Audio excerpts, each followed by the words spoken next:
Your weekend is not complete without the First Lady of New York Radio.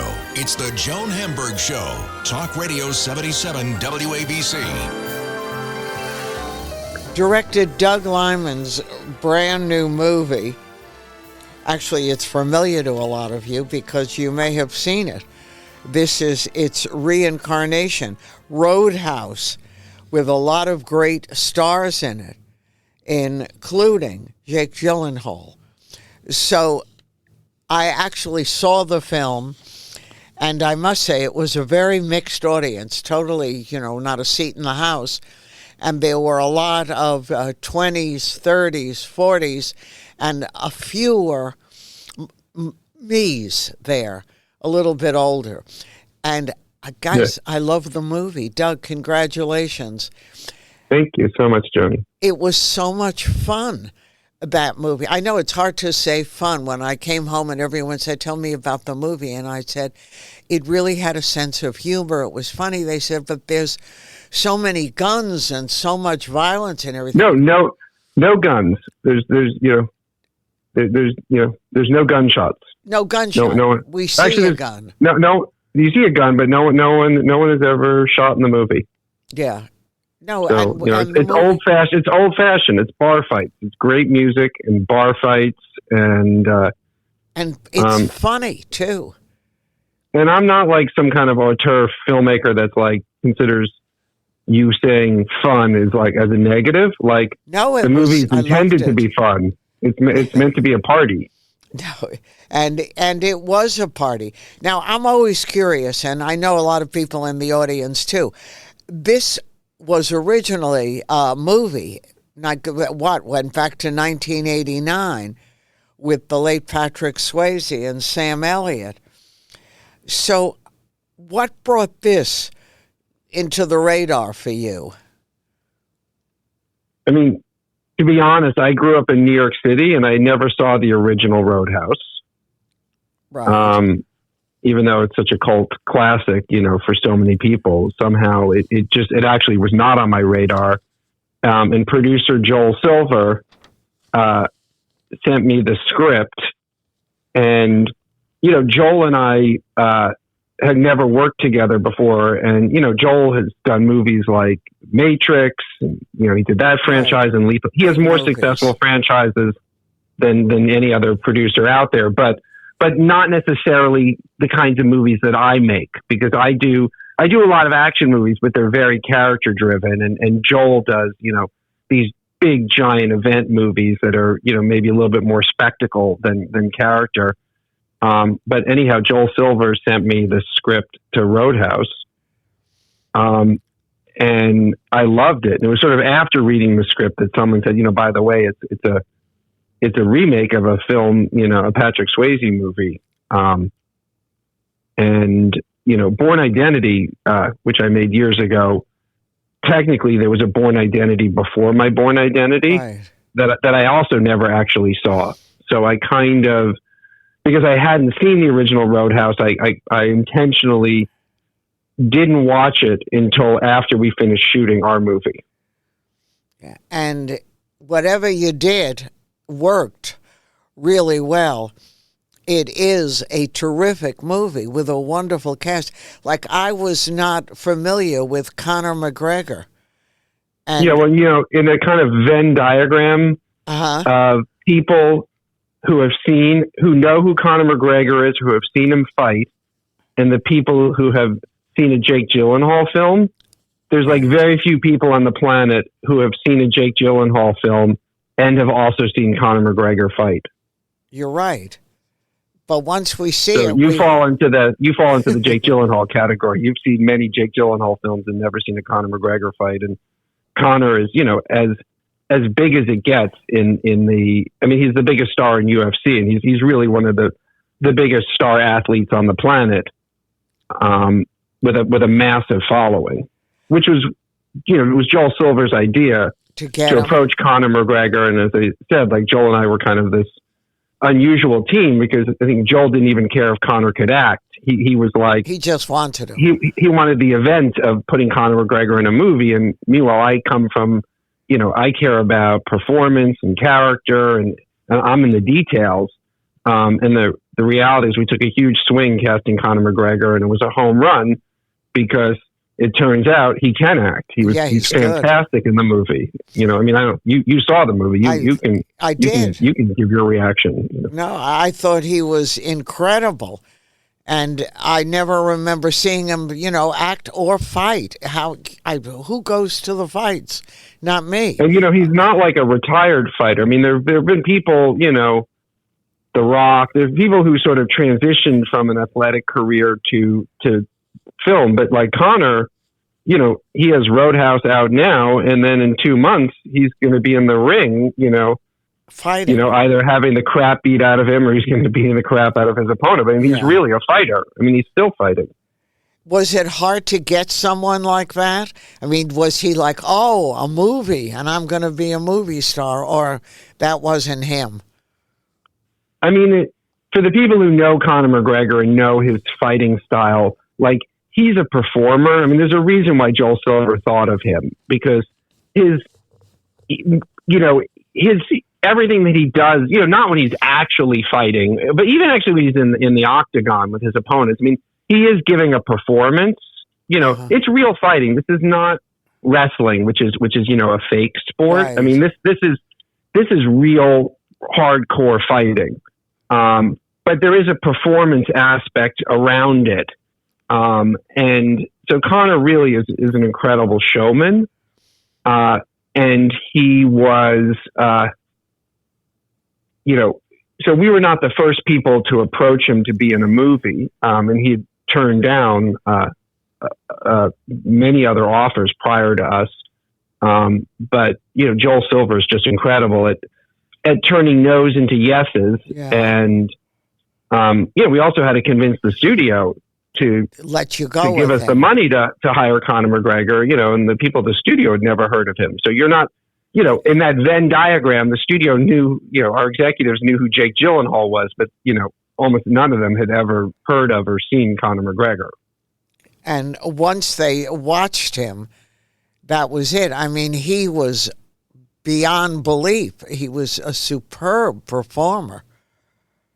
I love taking big swings. I kind of have this attitude in my movies that started when I made Swingers, my first film, which was, a teeny little independent film starring unknown actors, people who had never been in movies before. And I said, I either need to make this film great or awful, because like a good film with actors you've never heard of and that's a small movie with actors you never heard of, like, good isn't going to be good enough. Like, so you might as well go for great.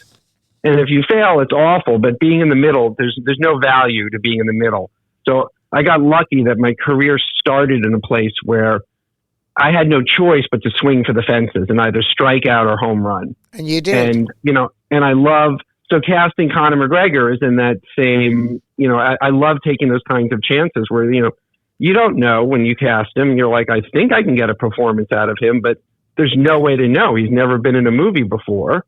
And it's so satisfying when you take a giant swing like that and it works. You just realized your business needed to hire someone yesterday. How can you find amazing candidates fast? Easy. Just use Indeed. Stop struggling to get your job post seen on other job sites. With Indeed sponsored jobs, your post jumps to the top of the page for your relevant candidates, so you can reach the people you want faster. According to Indeed data, sponsored jobs posted directly on Indeed have 45% more applications than non-sponsored jobs. Don't wait any longer. Speed up your hiring right now with Indeed. And listeners of this show will get a $75 sponsored job credit to get your jobs more visibility at Indeed.com/ARTS. Just go to Indeed.com/ARTS right now and support our show by saying you heard about Indeed on this podcast. Terms and conditions apply. Hiring? Indeed is all you need. With so many options, why choose Arizona State University? For me, the only online option was ASU because of the quality. Their faculty was really involved with their students and care about your personal journey. The dedication to my personal development from my professors, that's been extremely valuable to me. Earn your degree from the nation's most innovative university. Online. That's a degree better. Explore more than 300 undergraduate, graduate, and certificate programs at asuonline.asu.edu. But I'm curious, too, having just seen the movie recently, the fight scenes were so real, and it wasn't only me, everyone. They just were right there. We were on the edge of our chairs. How does that happen? Were they real like that, or no? I mean, there's as I said, this is old fashioned fighting. It's bar fighting, and it's fist swinging and kicking, and I was like, there's a way Hollywood's been doing that for 100 years. And when I started Roadhouse, I said, I'm going to be bored out of my mind doing this the old fashioned way. I want to reinvent how people do fights. And, my inspiration was, as it has been for my last few action movies, is watching YouTube and watching what real action looks like, not what movie action looks like, and not what, fake CG action on screen looks like, but what does it look like? And when someone has their iPhone out and there's a bar fight, like where do they point the camera? And it's different than what Hollywood has done, because obviously if you're actually filming a real bar fight with an iPhone, people are actually hitting each other. And for 100 years, Hollywood has been making people who have not been hitting each other look like they're hitting each other, but there's a kind of fakeness to it. And I said, no, I want to film this as though they're actually hitting each other. And so it involved, very, very technical choreography. So it was really a good thing that I had someone like Conor McGregor, who is a professional athlete. And so, if he has to hit a very specific mark with his fist, he knows he can do it. And then I embraced visual effects. So the film does not look like there's a single visual effects shot in the film, but the only way you could pull off the fights that you see in the film is with heavy visual effects. But there's a lot of visual effects in Born Identity, and you don't see those either. So I kind of pride myself in making films look as real as Swingers, which was my first film, which was a teeny little real movie. And I've tried to keep that same level of reality and bring that level of reality to the fights. And so, I don't know how well to play on the small screen for people who are watching on their phones, and because the film was shot to be on on the big screen, but it's I'm incredibly, probably the thing I'm most proud of in the film are the fights, because when I did Born Identity, I people were really crediting the film with sort of changing how action was shot, and that doesn't. I thought, okay, that maybe happens once in your career that you get to do that. And now I got to, I think after Roadhouse, I think people will never go back to shooting fights the old fashioned way. No, well, that's for sure. But what did you have stunt doubles in this film? How do you do that? Mostly it's the actors doing the fighting. But it's occasionally you bring a double out, but it's mostly the actors doing it. But it is, the difference is, the way people used to do fights is, the fist misses the face by an inch, but you put the camera in a very specific place and the person acts like they got hit. And when I started this film, I said, I don't want the stunt coordinator to tell me where to put the camera to see that the fist misses. I want to put the camera where I would put it if the fist actually made contact. Real, right. And then we shot it with multiple passes. So we would do a pass where we take Conor out of the scene and put a pad where Conor's face would be. And so Jake can punch that pad and he's really making contact. And then we take Jake out of the scene and put Conor in there and hit Conor with a pad in his face. So he's really getting hit. And then you basically put those together, but it's way more complicated than that because the camera's moving and it had never been done before. And like Born Identity, I was like, I'm going to try things and I hope it works. But, again, I love swinging for the fences. And, if it doesn't work, it doesn't work. But it worked. And for those of us watching it, it was so real. Yeah, no, I mean, for better or worse, and I may have sort of cursed the film's, trajectory, in that, like the head of marketing for the studio, told me and Jake in December that, she covers her face during the fight scenes in the film. Because they're so real. They're so real. And I'm kind of like, oh my God, this is the person in charge of marketing my movie, and she's covering her eyes during it. But, that is, that's also a testament to how honest, the fighting is. And it's, but again, the film is a fun, it's great music and great bar fights. It's not. We've it's walked not out. like a dark, as real as the fights are, there's some films that are like kind of negative about humanity and like, the fights are incredibly real and visceral, but this is a film that embraces the humanity of everybody who's on screen, and even Conor McGregor's character, who comes in as a sort of chaos agent. It's hard to not fall in love with him. Exactly. And so there's a lot of affinity and positivity for a film, because we're talking about all the violence in the movie, but it's an uplifting movie of sorts. No, and it's so real that it actually makes you sympathetic instead of angry at so-called villains. You're not quite sure, maybe you want them to win a little bit, or it's all part of the reality that comes surrounding this film.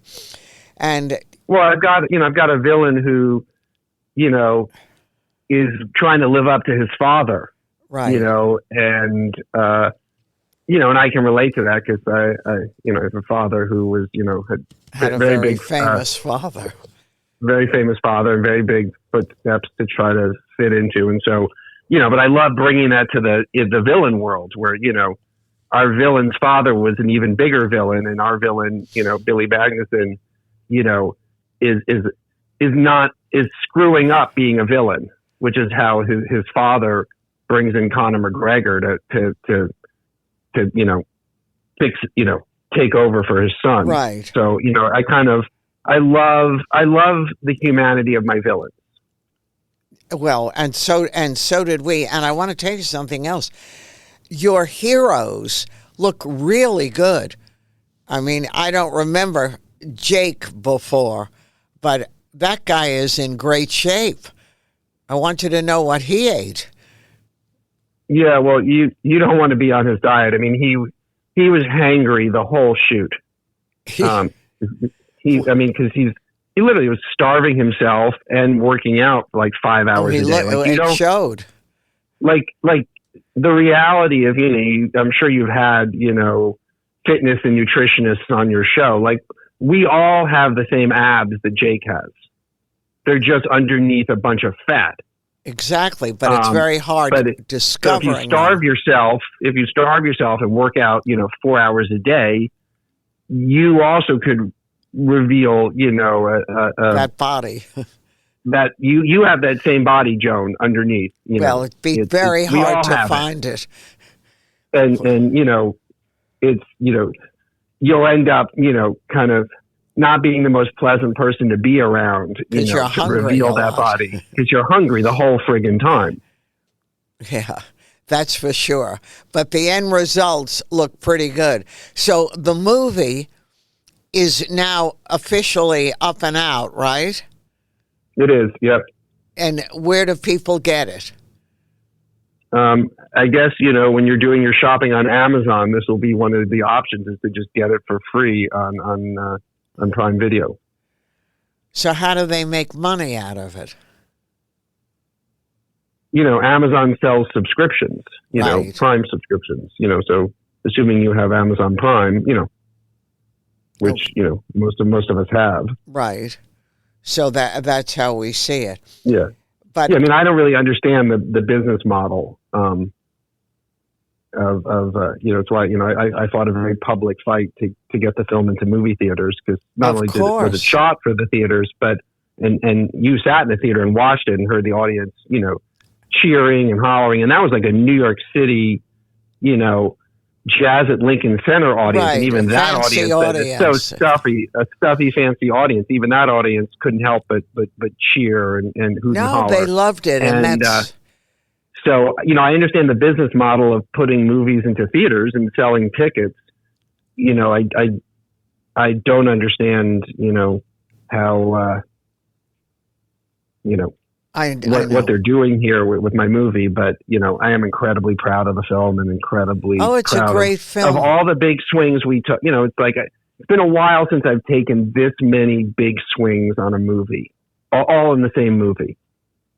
Well, but I love, you know, living on the edge, and you know, it's like and you're doing it, and it's working. And if I fall flat on my face, which I have, you know.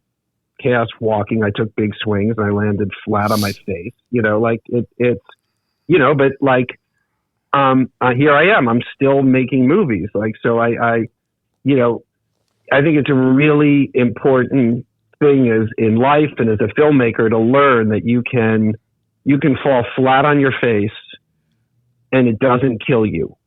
And that is, you know, when I speak at film schools, I'm like, you know, it's take the big chances. And, you know, like I'm living proof that I've taken big chances where I've fallen flat on my face. And then films like Roadhouse took a big chance and it worked. And I'm the same filmmaker and I work just as hard on movies that have failed as movies that have succeeded, you know, and plus, you know, like, you know, and I've made a few films with Tom Cruise and, at some point, you know, and we have a very honest relationship. So at some point on the way to work with Tom, I on a film we were doing together, I sort of admitted to him that I was, you know, nervous about, you know, what we were going to shoot that day. And, you know, was I going to do a good job as a director? And Tom said to me, like, the day you're no longer scared is the day you should, you know, choose a different job. Good for him. But you've always been a chance taker. Yeah, and on and off screen, yes. Right. I mean, whatever, and it works. Were you, as the director, involved in the casting? Did you have a strong sense of whom you wanted? Well, yeah. I mean, it started with, you know, I read the script and for Roadhouse, and I had done this. Jake Gyllenhaal is a good friend, and we had been in this road race together. I say together, I mean, he runs twice as fast as me, but we were in the same race, and I did see him at the start. And he had his shirt off. And he looked good. And and he looked like he does in the movie. I mean, he works out, you know, not just for Roadhouse. He works out, you know, in life and for other movies. And so when I read the Roadhouse script, you know, what the first image that popped into mind was Jake from this that I had seen a few months earlier over the summer. And Jake and I happened to be having dinner, and I said, you know, I don't want to get me too'd here, but I saw you with your shirt off this summer, and I think you should read this script. And you know, I mean, Jake's been nominated for an Academy Award. I think most people, you know, blow a lot of smoke up his, you know, whatever, you know, talking about what a great actor he is. And I'm guessing I'm probably the first director to ever say to him, like, I'm bringing you the script because of your abs. But luckily they were good abs. They are good abs, and they look good in this film. And off, like, you know, about 60 seconds into the movie, and you know, especially the audience in South by Southwest. I mean, you couldn't hear the movie for the next 30 seconds because they were all just screaming and cheering. That I was telling someone that I haven't been in a movie in a long time, including screenings, where the audience is so reactive. They were yelling and screaming. I had a lot of young people sitting near me, you know, not teenagers, but 20s, 30s. They were like standing up. They couldn't stop and yelling for everyone. It was really a great experience. And the film has a real sense of humor, which is part of everything there. So, well, you know, as you know, I come from a family that I have a lot of funny relatives, including you, and we like think to a sense laugh. of humor is really important. We like to laugh, even under any circumstance. In all circumstances. Yeah. We like to laugh. We know it makes us get through life better and happier. Well, it's great. So now when you do a movie like this, and so far so good, everyone loves it, what's the path of these kind of movies? Like, what do you do? Where do you go? Unfortunately, the trajectory has been historically of streaming movies that they sort of come and go like they never happened. Mm-hmm.